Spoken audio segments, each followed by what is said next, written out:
Okay dear students, आज आगे continue करते हैं अक्षांश में और दशांतर का आगे पार्ट है। देखते हैं ऋतुएं। अर्थ के ऊपर जो ऋतुएं बनती है, भारत के अंदर 6 ऋतु होती है, वैसे 4 होती है पूरे वर्ल्ड के हिसाब से, पर भारत के अंदर 6 होती है। वो अपने देखेंगे अलग अलग हिसाब से 6 ऋतुएं कैसे होती है। ठीक है, 2 कैसे निकल के आती है। वर्षा ऋतु और आ जाती है, उसे वर्षा ऋतु मानसून बोल देते हैं। इसके अलावा एक प्री विंटर आता है शरद ऋतु से पहले। वैसे 4 ही होती है मेन। ठीक है, अपने शुरू करते हैं एक एक करके।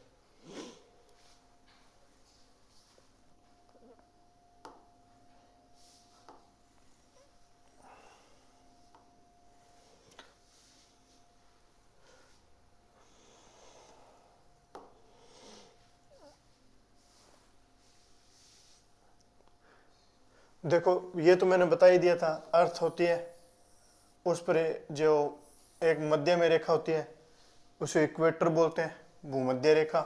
और इसके ऊपर 23.5 डिग्री पे जो रेखा होगी उसे क्या बोलेंगे? कर्क रेखा।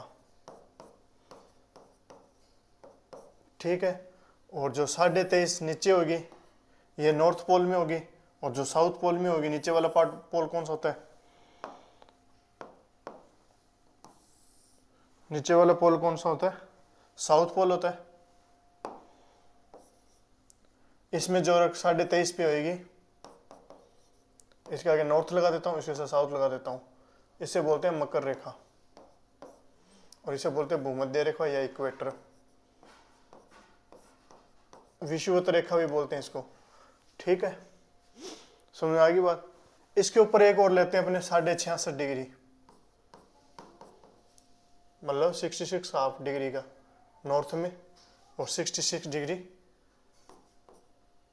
आप साउथ में। ठीक, समझ में आ गई बात। अब इसमें क्या है, अब इसको थोड़ा सा रोटेट कर लेते हैं अपने।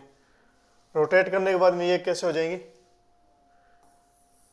क्योंकि इसका एक्स ऐसे है, इसका एक्स ऐसे ना जाके कैसे एक्स है, ये थोड़ा रोटेट हुआ हुआ है। जब चक्कर लगाता, जब सन के चारों चक्कर लगाता है तब कैसे लगाता है? इस तरह से चक्कर लगाता है। 23.5 डिग्री पे झुका हुआ होता है ना। 23.5 किस से झुका हुआ है?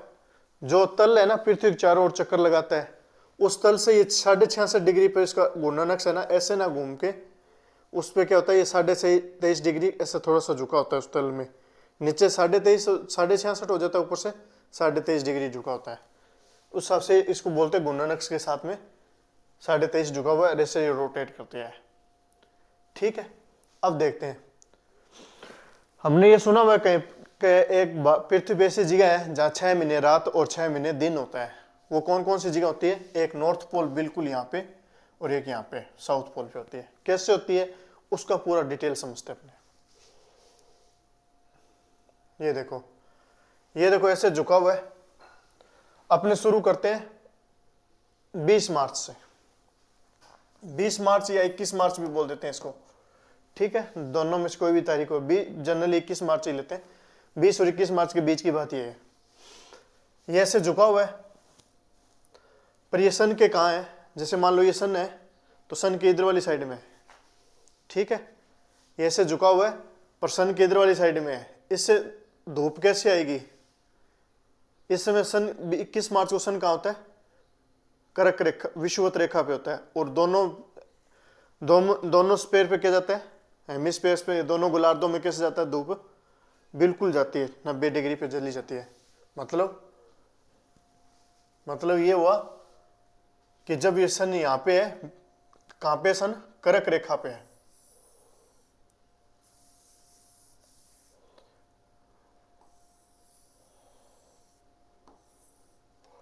जब सन किसकी सीध में है?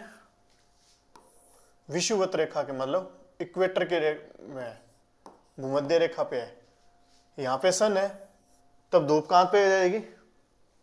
दोनों गोलार्ध में पूर्णतः जाती है। जैसे कि ये स्थिति है, ये देखो इस समय ये सन है, तो दोनों गोलार्ध में देखो यहाँ तक जा रही है ना, पूर्णतः जाएगी। इसको मैं डायग्राम को थोड़ा सही बनाता हूँ।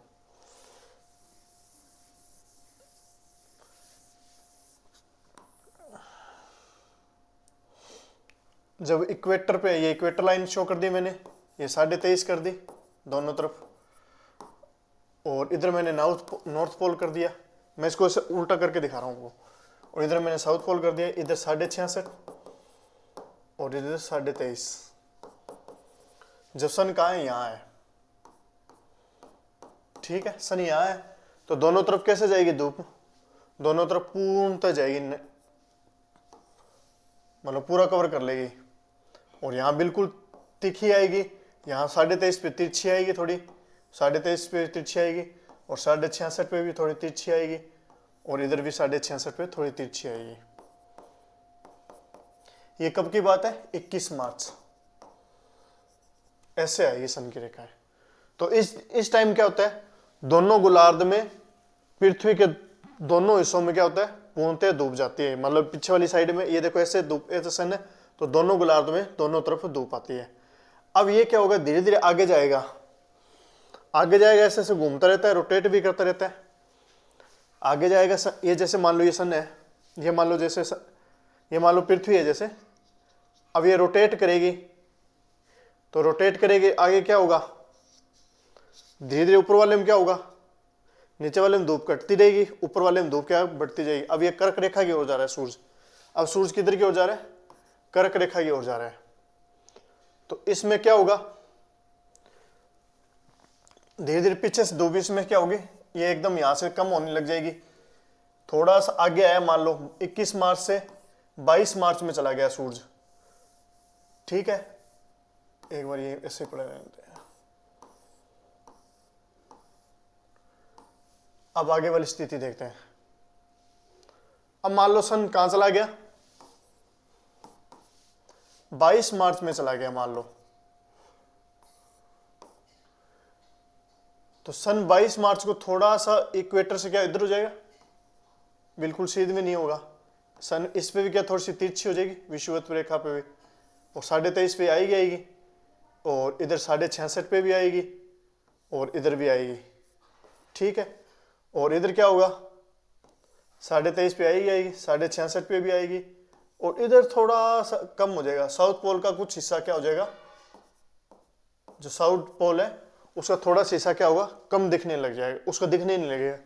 जैसे कि यहाँ पे आप इमेजिनेशन कर सकते हो, ये देखो, ये थोड़ा सा रोटेट होके आगे आएगा, तो क्या होगा, धूप थोड़ा सा ऊपर आने लगी है, देखो, तो धूप थोड़े से ऊपर आने लगी एरिया में, और साउथ वाले में क्या हो रही है, धूप कम होने लग जाती है, ठीक है। और इस टाइम तो बहुत कम हो जाती है, जब मकर रेखा पे आ जाता है तब तो बिल्कुल खत्म हो जाता है। तो धीरे धीरे क्या होता है, इधर कम होने लगती है धूप।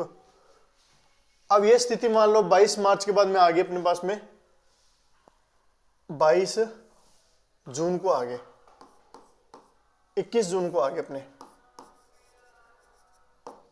21 जून को ये क्या होगा,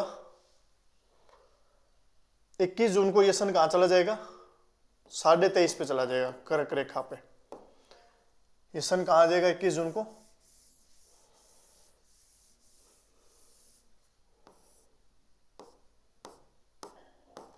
साढ़े 66, 23.5, 21 जून को ये सन आ जाएगा बिल्कुल 23 डिग्री के ऊपर। अब धूप कहां तक जाएगी,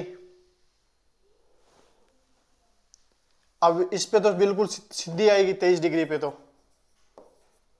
इस पे थोड़ी तिरछी हो जाएगी विषुवत रेखा पे, और 23.5 पे और तो तिरछी हो जाएगी, और 66.5 पे तिरछी होगी, ठीक है। पर साउथ पोल के 66.5 के बाद में क्या होगा, दिखनी ही बंद हो जाएगी, समझ आई बात। 66.5 डिग्री के बाद में धूप आगे जाएगी ही नहीं, और इसका बहुत ज्यादा कवर कर लेगी। 66.5 से आगे क्या होगी, आगे धूप नहीं जाएगी, तो यहां 66.5 के बाद में आगे क्या होगा, अंधेरा हो जाएगा बिल्कुल, जैसे कि अपने इसमें देखते हैं, समझ, ये देखो,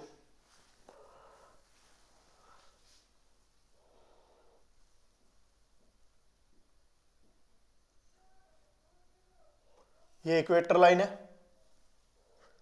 ठीक है, और ये कर्क लाइन है। अब सन कहाँ सीध में आ गया, यहाँ आ गया, और ये होगी मकर रेखा।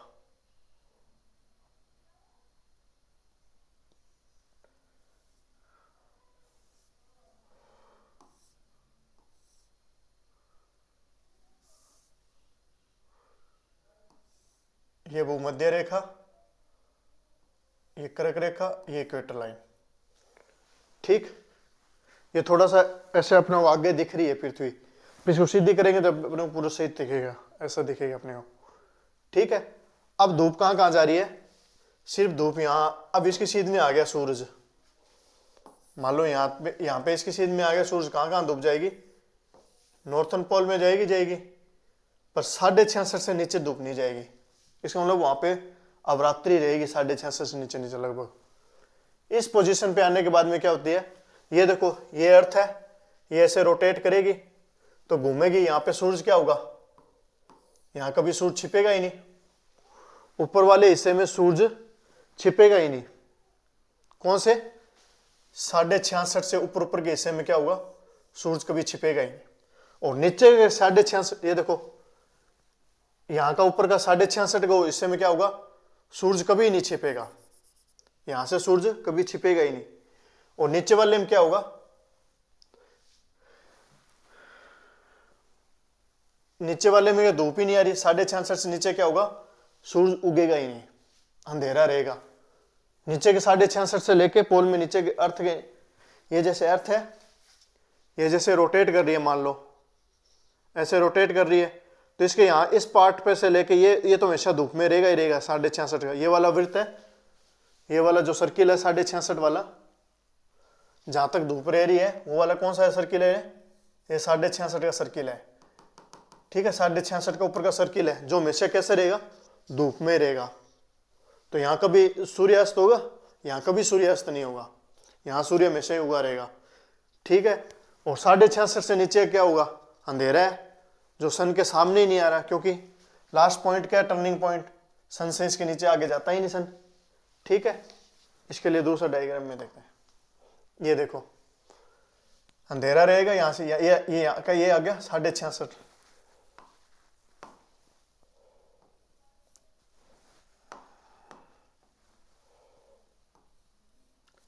और ये 66.5 के ऊपर, ये देखो यहाँ के 66.5 से ऊपर का हिस्सा क्या रहेगा। अब ये लाइन कहाँ आ रही है, इक्वेटर पे आ रही है, ये कर्क रेखा पे आ रहा है, ठीक है। कर्क रेखा पे सीधा आ रहा है, तो सन के 66.5 के ऊपर का हिस्सा जो है ना, वो हमेशा क्या रहेगा, सूर्यास्त ही रहेगा, उस पर कभी सूर्य छिपेगा ही नहीं। इस पे ये ऐसे ऐसे घूमती रहेगी पृथ्वी, पर इस पे सूर्य कभी अस्त ही नहीं होगा, क्योंकि ये पॉइंट अभी भी धूप ले रहा है। ये वाला पॉइंट क्या कर रहा है, ये 66.5 वाला, ये वाला पॉइंट अभी भी क्या धूप ले रहा है, यहाँ सन है, ये देखो यहाँ धूप आ रही है, ये अभी भी धूप ले रहा है। थोड़ी देर में रोटेट करके मान लो ये घूम के आ गया, ये थोड़ी देर में रोटेट करके ए पॉइंट कहाँ आ गया, बी पोजीशन पे आ गया, ये तो अभी भी धूप लेगा ये, है ना। और फिर घूम के आ जाएगा, वापस धूप लेता ही रहेगा। ये तो कभी मतलब ये 66.5 से ऊपर वाला भाग क्या होगा, ये धूप लेता ही रहेगा। ये वाला पार्ट हमेशा देखो सन के लाइट में है, यहाँ से देखो, ध्यान से देखो, तो ये वाला पार्ट हमेशा सन के लाइट पर आगे रहेगा, क्योंकि झुका हुआ है ये। अगर ऐसे सीधा होता तो फिर तो होता ही नहीं कुछ, पर थोड़ा सा झुका हुआ है, तो इसका मतलब सन का पार्ट यहाँ तक आ रहा है। थोड़ा सा इमेजिनेशन करो, यहाँ तक आ रहा है तो मतलब इसका मतलब ये हो गया, यहाँ तक ये सन ले रहा है, प्रकाश ले रहा है, लाइट ले रहा है, मतलब ये कभी मतलब इस पर धूप आती रहेगी। 66.5 के ऊपर का जो भी सर्किल बन रहा है, 66.5 से अक्षांश से ऊपर जो भी सर्किल बन रहा है, वहाँ क्या है, धूप रहेगी, धूप कभी जाएगी नहीं। क्यों नहीं जाएगी, क्योंकि रोटेट थोड़ा सा ऐसा झुका हुआ है, ये तो कैसे थोड़ा सा झुका हुआ है और घूम रहा है, तो ऐसे धूप आती रहेगी। क्योंकि इस सर्किल में क्या हो रहा है, इस सर्किल से ऊपर क्या है, धूप जाती ही नहीं, ये देखो, ठीक है। और नीचे वाला 66.5 पे क्या है, उसमें धूप एंट्री नहीं कर पा रही। क्यों नहीं कर पा रही, अगर ये ऐसे होता तो धूप करती, ये पर ऐसे झुक गया तो इसकी धूप यहाँ से इसके 66.5 किनारे से क्या सीधी लग के नीचे चली जाती है। ये देखो यहाँ से धूप आएगी, पर यहाँ से 66.5 से नीचे निकल गई, इसे निकल जाएगी, पर इस एरिया में धूप एंट्री नहीं करती। और ये भी ऐसे क्या कर रहा है, रोटेशन कर रहा है ना। तो ऐसे रोटेशन कर रहा है, समझ में आ रही है बात। सन ऐसा इधर से सन से लाइट आ रही है, और ऊपर वाले 66.5 का तो ऊपर पूरा लाइट है, और नीचे वाला 66.5 क्या हो गया, साउथ वाला क्या हो गया, छिपा हुआ रह गया। ठीक, समझ आएगी बात। अब ये घूम के ऐसे वापस आ जाएगा, तो अब दोनों में क्या होगा, प्रकाश रहेगा। ये देखो ये घूम के अब आगे आ गया, कब आ गया, 23 सितंबर को। अब दोनों में लाइट क्या होगी, इधर से आनी है। अब इस रोटेशन से इसका मतलब ही नहीं है। इस रोटेशन का तब मतलब होता है जब ये सन की सीध में आ जाए। ये जैसे मान लो ये सन है, ये यहां सन है, ये रोटेशन हो गया। इस रोटेशन का तब मतलब रहता है जब ये सन की सीध में हो। अब घूम के वापस इधर सन की सीध में आ जाएगा, पर जब ये सामने है तब इस रोटेशन से इसका कोई मतलब ही नहीं, फर्क ही नहीं पड़ रहा। ये जब सामने हो रहा है, मतलब ये पीछे वाली साइड में सूरज के ऊपर दिखाया मैंने, पर पीछे वाली साइड में इसका कोई फर्क आ रहा है।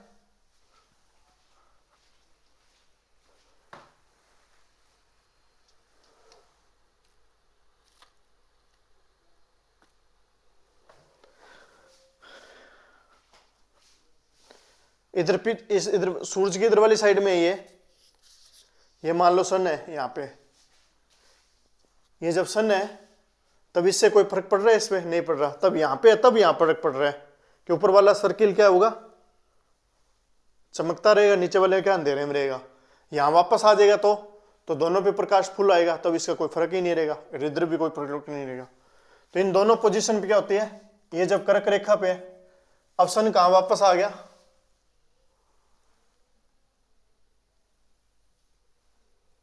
अब सन वापस मकर रेखा पे गया, वापस कर्क रेखा पे गया, वापस अब कहाँ आ रहा है, विषुवत रेखा पे आ रहा है। यहाँ पे विषुवत रेखा भूमध्य रेखा पे था, अब यहाँ भूमध्य रेखा पे आ गया। अब वापस दोनों हेमिस्फीयर में क्या होगा, अब सन कहाँ चला गया, ये सन है, सन 23 डिग्री पे गया था। अब सन का मूवमेंट वापस इधर चला जाता है, इधर जाके वापस सन कहाँ हो जाता है, भूमध्य रेखा पे आ जाता है, फिर वापस भूमध्य रेखा पे आएगा। तो 23.5 और 66.5 और साउथ। अब क्या होगा, वापस वैसे ही धूप आने लगेगी दोनों पोल में। ये 23 सितंबर को ये तारीख आ गई, ठीक है। तो अब दोनों में क्या होगा, 12 दोनों में धूप पहुंच जाएगी। पर साउथ पोल पे क्या हुआ, 6 महीने तक रात बनी रही। कब से कब लगे, लगभग 21 मार्च से लेके और 23 सितंबर तक, लगभग 6 महीने तक साउथ पोल पे क्या रहा, अंधेरा रहा था। अब जाके उस पर रोशनी आने लगेगी। अब उस पर 6 महीने तक धीरे धीरे रोशनी बढ़ती जाएगी। अब नीचे का एरिया क्या बनेगा, धीरे धीरे क्या होगा, रोशनी से होने लग जाएगा। ये देखो अब ऊपर का एरिया क्या होगा, अब इधर आ गया है ना, अब इधर आ गया तो ऊपर का 66.5 अंधेरे में रहेगा, इधर वाला ऊपर का, और नीचे वाला 66.5 क्या होगा, रोशनी में रहेगा। ये देखो नीचे का 66.5 क्या रहेगा, रोशनी में रहेगा। अब लगभग यहाँ पे क्या रहेगी, 66.5, नीचे वाला 66.5 जो सर्किल बन रहा है नीचे साउथ में, वहां पे धूप रहेगी, ऊपर अंधेरा रहेगा। अब नॉर्थ पोल पे लगभग 6 महीने, यहां से लेके यहां तक नॉर्थ पोल में क्या रहेगा, अंधेरा रहेगा। और यहां से लेके यहां तक लेके क्या रहेगा, साउथ पोल में क्या रहेगा, अंधेरा रहेगा, मतलब रात, दिन नहीं उगेगा। और यहाँ पे 6 महीने इस सर्किल में क्या होता है, 6 महीने तक यहाँ रात रहेगी, इधर 6 महीने तक नॉर्थ पोल में क्या रहती है, इतने इस सर्किल में, नॉर्थ पोल में यहाँ तो रात रहती है साउथ पोल में, और नॉर्थ पोल में क्या रहता है, दिन रहता है 6 महीने तक। और इधर वाले सर्किल में क्या रहता है, साउथ पोल में क्या हो जाती है, दिन रहता है, और आगे नॉर्थ पोल में क्या हो जाता है, रात रहती है। थोड़ा ध्यान से समझना, ये सन है, इसके चारों ओर ऐसे चक्कर लगा रही है ये से, ठीक है ना, तो समझ में आ जाएगा आपको। रोटेशन भी कर रही है साथ ही साथ, ये घूर्णन कर रहा है उसकी वजह से हो रहा है ये, मतलब ये रोटेशन करता है उसी की वजह से हो रहा है ना। अब ये देखो ऊपर वाला पार्ट क्या हो गया, अंधेरे में, ऑटोमेटिक अंधेरे में चला जाता है, क्यों, झुका हुआ है। अगर ऐसे होता तो शायद सीधी धूप पड़ती है ना, पर ये थोड़ा झुका हुआ है तो इसके वजह से क्या होता है, इधर वाला पार्ट आगे से छिप जाता है इसका, 66.5 ऊपर वाला, ठीक है। और नीचे 66.5 क्या होता है, ऊपर रहता है। तो धीरे धीरे यहाँ दिन बढ़ने लगता है, मकर रेखा पे आते आते क्या होता है, एकदम 66.5 हो जाता है, फिर धीरे धीरे 66.5 क्या होता है, अंधेरा होने लग जाता है। तो सूरज कुल मिला के कहां से कहां मूवमेंट करता है अर्थ के,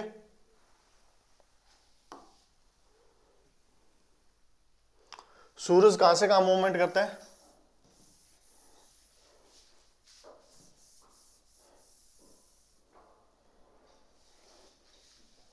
सूरज कहां से जाता है? पहले यहां होता है सूरज, फिर यहां जाता है, फिर वापस यहां आ जाता है 3 महीने बाद। ठीक है, 3 महीने पहले यहां जाता है और 3 महीने बाद वापस यहां आ जाता है, फिर 3 महीने में यहां आ जाता है और 3 महीने बाद वापस यहां आता है। इस साल से इसका पूरा 1 साल हो जाता है। ठीक है, इसी तरह से ये धूप देने लगता है क्योंकि ये झुका हुआ है सूरज, सन। ठीक है, अर्थ। तो समझ आ गई बात? जब यहां जाता तब 66.5 से नीचे धूप नहीं देता, और तब यहां जाता है तो यहां 66.5 से ऊपर धूप नहीं देता, या लाइट नहीं देता ये। तब यहां आ जाता है, तब मकर रेखा पे आता है। इसे मकर रेखा बोलते हैं, इधर वाली को। ये यहां मकर रेखा है, यहां पे आएगा, मकर रेखा तक आएगा। हाँ, ये कर्क रेखा तक आएगा और मकर रेखा तक आएगा मैक्सिमम, और ये कर्क रेखा तक आएगा सब। ठीक है, तो 21 मार्च को कहां होता है? इक्वेटर पे। और अगेन 21 जून को कहां चला जाता है? कर्क रेखा पे। फिर 21 जून और 21 मार्च, फिर 22 या 23 22 मान लो, 22 सितंबर को कहां जाता है? वापिस इक्वेटर पे आ जाता है। या 23 सितंबर को कहां जाता है? इक्वेटर पे आ जाता है। और फिर 22 दिसंबर को कहां जाता है? मकर रेखा पे आ जाता है। फिर वापिस 21 जून को कहां चला जाता है? इसमें चला जाता है। इससे क्या है? बदलता रहता है। अब देखो, जब इक्वेटर पे होता है ना 21 मार्च, और जब ऊपर की ओर मूव करता है, जब कहां मूव करता है? एक ऊपर की ओर, तब कौन सी ऋतु शुरू हो जाती है? बसंत ऋतु शुरू होती है। ठीक है, और 21 जून को भयंकर गर्मी होती है नॉर्थ, और नीचे वाले में क्या होगी? उल्टा होगी ऋतुएं। ऊपर वाले में ये ओनली साउथ पोल के, नॉर्थ पोल पे बात कर रहा हूं मैं। साउथ पोल में उल्टा करते जाना। ठीक है, अभी बताता हूं साउथ पोल में क्या होगी। बसंत ऋतु शुरू हो जाती है, और 21 मार्च से लेकर 21 जून तक कौन सी ऋतु होती है? बसंत। ठीक है, उसके बाद 21 जून से लेके 23 सितंबर तक वापस आएगा। अब कौन सी ऋतु रहेगी? ग्रीष्म ऋतु रहेगी। ग्रीष्म ऋतु रहेगी। ठीक है, अब नीचे चल जा रहा है, अब कौन सी ऋतु शुरू होगी? शरद ऋतु शुरू हो जाती है। नीचे गया, अब वापस ऊपर आ रहा है, तो अब शीत ऋतु शुरू हो जाएगी। ऐसा करके 4 विंटर बनते हैं, 4 विंटर के 4 सेक्शन बनते हैं ऋतुओं के। ठीक है, समझ आएगी बात? द्वार से देखो, 21 मार्च से लेके 21 जून तक कौन सा सीजन रहेगा? इसमें रहेगा बसंत। ठीक है, और 21 जून से लेके 23 सितंबर तक कौन सा रहेगा? ग्रीष्म, गर्मी रहेगी मतलब। और 23 सितंबर से लेके 22 दिसंबर तक कौन सा रहेगा? शरद, मतलब ठंड नहीं होगी ज्यादा, ठंड सर्द सी महसूस होगी। और 22 दिसंबर से लेके वापिस 21 मार्च तक कौन सा ऋतु आ जाएगा? शीत, मतलब ठंडी ठंडी हवा चलेंगी। ओस वगैरह इसी में सबसे ज्यादा आती है, शीत वगैरह। ये किसकी वजह से होते हैं? इसके सूर्य का अपने, पृथ्वी का अपने अक्ष के 23.5 डिग्री झुकने की वजह से। अगर ये ना झुका होता तो हमेशा टेम्परेचर कैसा रहता? भूमध्य रेखा पे रहता सूरज, और ऋतु में बदलती ही नहीं। कैसे? हमेशा ही भूमध्य रेखा के चारों ओर चक्कर लगाता रहता ये तो ऋतु में कभी बदलती? दोनों पोल में हमेशा ही टेम्परेचर एक जैसा ही रहता। पर इसके से झुके होने की वजह से क्या होता है कि सूरज का क्या ऊपर नीचे होना, इसके झुके होने की वजह से क्या, सूरज का अपने आप टेम्परेचर सेट हो जाता है। सूरज अपने आप तीखा पड़ा रहता है। इसके झुके होने की वजह से क्या होता है? इस ऋतु में चेंज होती है। अगर ये झुका हुआ ना होना तो ऋतु में चेंज नहीं होती। झुके होने की वजह से क्या, कभी कर्क रेखा पे सीधा आता है, तो कभी मकर रेखा पे सीधा आता है, तो कभी इक्वेटर पे सीधा आता है। साल में 2 बार इक्वेटर पे क्या आता है? सीधा आता है, और बाकी एक बार क्या जाता है? सीधा जाता है। उसकी वजह से ऋतुएं चेंज होती है, उसी वजह से मौसम ऋतु में बदलती रहती है। और फसलें आती हैं इसी हिसाब से, क्योंकि जियोग्राफी में अपने फसलें भी देखेंगे आगे इसी की वजह से। ठीक है, तो समझ में आ गई बात। ये कितने ऋतु होगी? बसंत ऋतु, फिर वापिस 21 मार्च से लेके अगले साल में फिर वापस बसंत ऋतु, इस शीत के बाद वापस बसंत ऋतु शुरू हो जाती है। समझ में आ गई? ये तो होगी एवरेज, ऐसे चलता रहता है। ठीक है, 21 मार्च को सूरज कहाँ होगा? इक्वेटर पे, इस टाइम इक्वेटर पे होगा। और 23 सितंबर को कहाँ होगा? वापस इक्वेटर पे होगा। ठीक है, और 21 जून को कहाँ होगा? कर्क रेखा पे। और 22 सितंबर को होगा मकर रेखा पर। इसे मकर संक्रांति बोल देते हैं, इसे कर्क संक्रांति बोल देंगे। संक्रांति मतलब पहुंच जाना, प्रवेश करना, बदलना। ठीक है, 21 मार्च को वापस कहाँ आ जाएगा? इक्वेटर पे आ जाएगा अगले साल में। ठीक है, समझ आएगी बात। पर मकर संक्रांति एक्चुअल में ऐसे होती है अंग्रेजी कैलेंडर के हिसाब से। हिंदू कैलेंडर के हिसाब से 14 फरवरी या 14 जनवरी को होती है। ठीक है, अब भारत के हिसाब से देखते हैं भारत में क्या होता है। भारत में जो ग्रीष्म ऋतु होता है ना, इनके बीच में एक ऋतु और बना दी जाती है। इन दोनों के बीच में क्या आती है? 21 जून से लेके और 23 सितंबर के बीच में क्या होती है? ग्रीष्म ऋतु में क्या एक ऋतु और बना दी जाती है, प्लस मानसून या वर्षा ऋतु। इसे मानसून भी बोलते हैं और वर्षा ऋतु, क्योंकि सावन में वर्षा होती है जून के अंदर। ये नॉर्थ पोल के हिसाब से सारी ऋतुएं, और साउथ पोल के हिसाब से सारी उल्टी हो जाएगी डेट। ठीक है, साउथ पोल के हिसाब से ऐसे चलेंगे उल्टे, कि 21 मार्च से लेके 22 दिसंबर, मतलब 21 मार्च से लेके 21 जनवरी तक कौन सी हो जाएगी? शीत ऋतु होगी। उल्टा चलेंगे। ठीक है, ये नॉर्थ पोल के हिसाब से, भारत के हिसाब से, पूरे वर्ल्ड के ऊपर नॉर्थ पोल के हिसाब से। तो इसमें एक ऋतु ऐड और कर दी जाती है बीच में, ग्रीष्म ऋतु, बीच में जुलाई तक। और जुलाई के बाद में कौन सी ऋतु कर दी जाती है? वर्षा ऋतु। ठीक है, और इधर शरद में एक और ऐड कर दी जाती है। शीत तो रहती है, शरद में एक और ऐड कर दी जाती है, शरद प्लस पूर्व शीत कालीन ऋतु। ऐसे करके 6 ऋतुएं बना दी जाती है।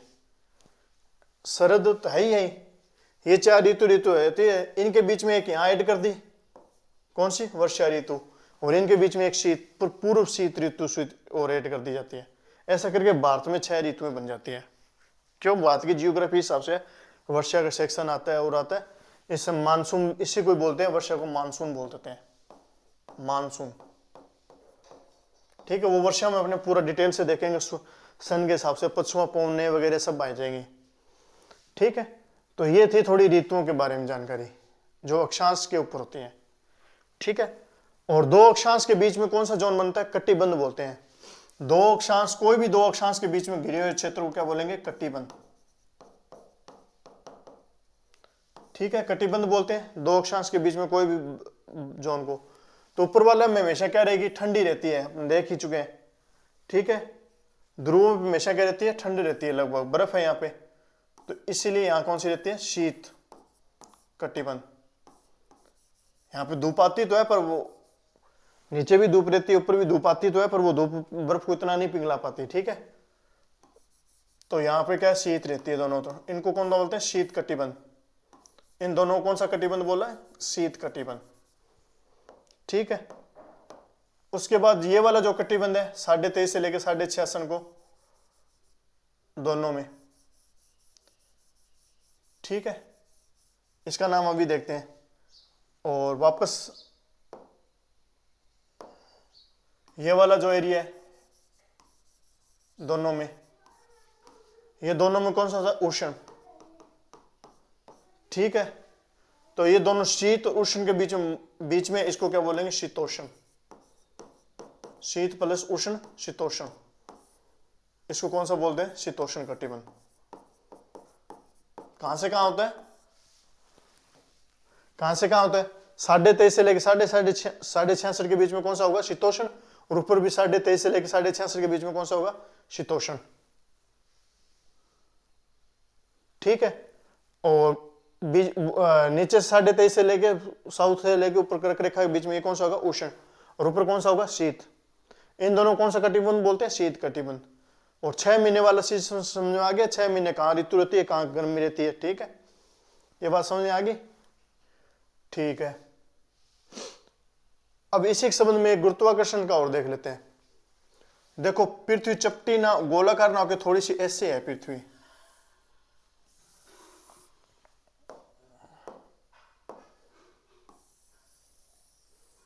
ये इसका केंद्र है, यहां इसकी त्रिज्या ज्यादा है, इसे मैं बोलता हूं आर इक्वेटर पे, और इसे मैं बोलता हूं आर पी पोल पे।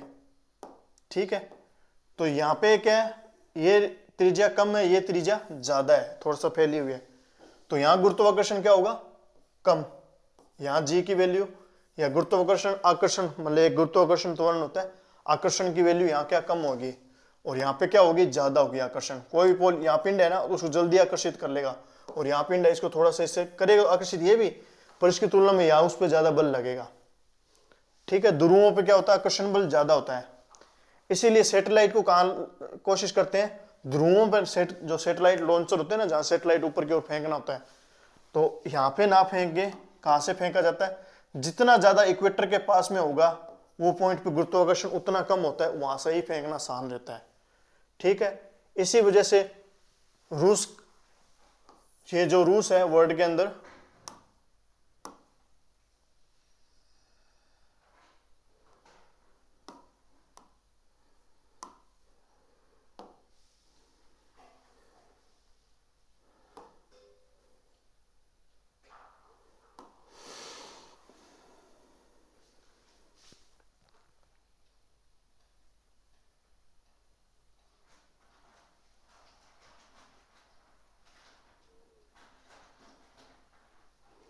ये रूस है ना, इसका सैटेलाइट लॉन्चर कहाँ है, यहाँ कजाकिस्तान में है, यहाँ कहीं पे है,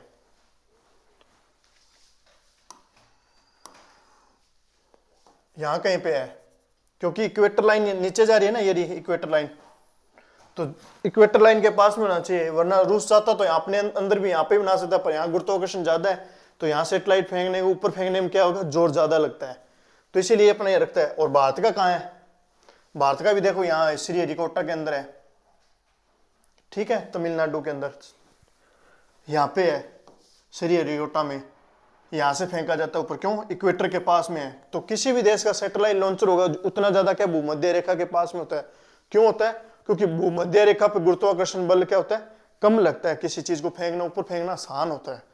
भूमध्य रेखा पे कोई सी चीज को फेंको ताकत कम लगेगी, और पोल के ऊपर जाके फेंको किसी चीज को ऊपर फेंकोगे तो क्या होगी, ताकत ज्यादा लगती है। इसलिए सैटेलाइट लॉन्चर को जितना कोशिश हो वो मध्य रेखा के पास में बनाया जाता है, और उसके साथ साथ ये फैसिलिटी भी देखा जाता है कि कहीं गिरे तो नुकसान भी ना हो, बाई चांस फेल हो, तो इसलिए इधर वाली साइड में बनाया हमने, ताकि ये गिर भी जाए तो कहीं बंगाल की खाड़ी में गिरे, मतलब पानी के अंदर गिरे, कि क्षेत्र आबादी वाले क्षेत्र पे ना गिरे, बाई चांस फेल हो तो।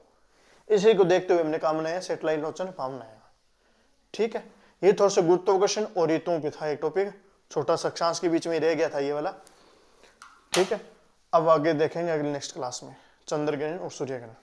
Okay, thank you, best of luck.